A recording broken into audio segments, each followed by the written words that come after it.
You've dealt with some aid NGO developmental organisations. How does Illumination envisage doing business with these organisations in the next 20 years? Yes, we're very proud that we've undertaken some of the largest distributions of solar lights into disaster areas over the last couple of years. In fact, we've distributed over 350,000 solar lights into Pakistan alone, where unfortunately they pretty regularly have very severe floods.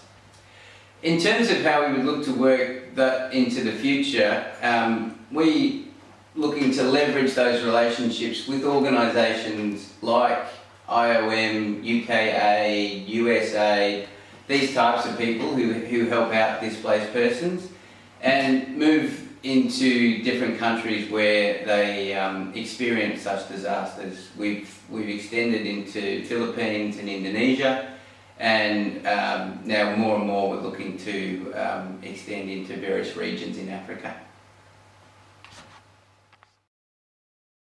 These structures obviously target a certain type of market. What kind of feedback have you been getting from the end user that they service?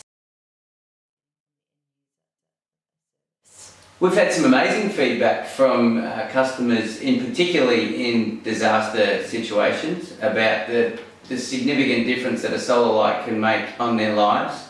The feedback's been around three main areas. One is safety.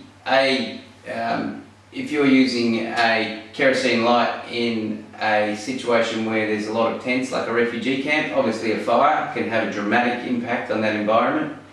B, if there is no light in those sorts of environments, a significant amount of violence can occur against women and children. So they've seen a significant reduction in that sort of violence. There's also a cost element.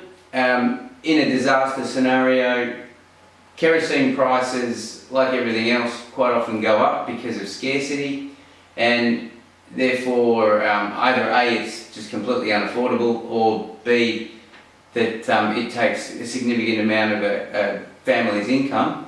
And finally, we've seen that kids can still study while they're in that environment, so they can at least continue their education, which ultimately is the only thing that's going to get them out of that situation.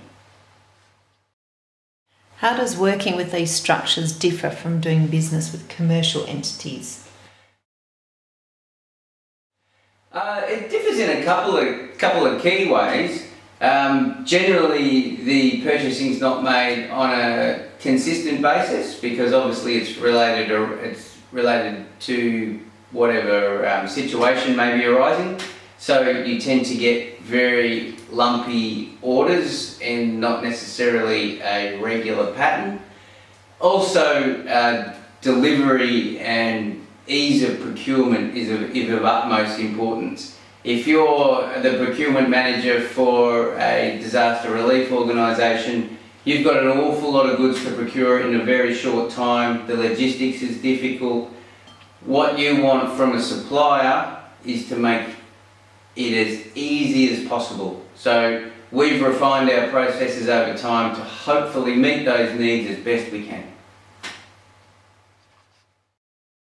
What are the challenges and rewards of dealing with these types of organisations?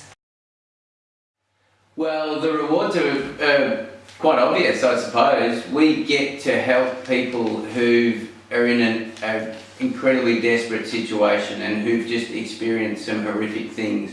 So we get to dramatically improve their lives. From a challenge perspective, when disasters happen, the response needs to happen extremely quickly afterwards, otherwise the impact multiplies. So the aid organisations, when they make an order for a disaster situation, they basically want it there yesterday. So we've got to do the best we can to either keep stock or make stock as quickly as possible, and then to transport it as quickly as possible to wherever that situation happens to be, which may not be near a main city or a main airport, etc. So there's some significant challenges there in the timing. Shane, do you sell your products to retail customers? Yes, we do sell our products to retail customers, although not as widely as we'd like. We in fact started off as a retail operation in the Arusha region of Tanzania in 2010. And the operation that we began there continues to this day and is one of Africa's largest pico solar retailers. But that said, we would like to extend that network of retail further through Africa and through Asia. And that's probably the big challenge for us going forward, is to really nail down those retail channels. Obviously, in different countries in Africa and Asia, the retail channels aren't as structured as they could be in Western countries. So we're really keen to speak to people who have their finger on the pulse of those retail channels, and where we can provide a mutually beneficial business arrangement to ultimately get solar lights in the hands of people who need them. What are the key challenges in selling to retail customers in the developing world, and how has Illumination overcome these challenges? The two key challenges would be, A, you have to have an affordable product, because ultimately when you're marketing to people who are earning $2 to $3 a day, affordability is a major issue. So we've really focused on affordability. But that said, affordability can't come at the cost of quality and longevity. So we're wrapping those two things together. High quality, high spec, highly affordable products has been the biggest challenge. And I think in particular with these products, we've nailed that challenge down. Secondly, the challenge is distribution. How do you reach those people in markets that aren't particularly structured?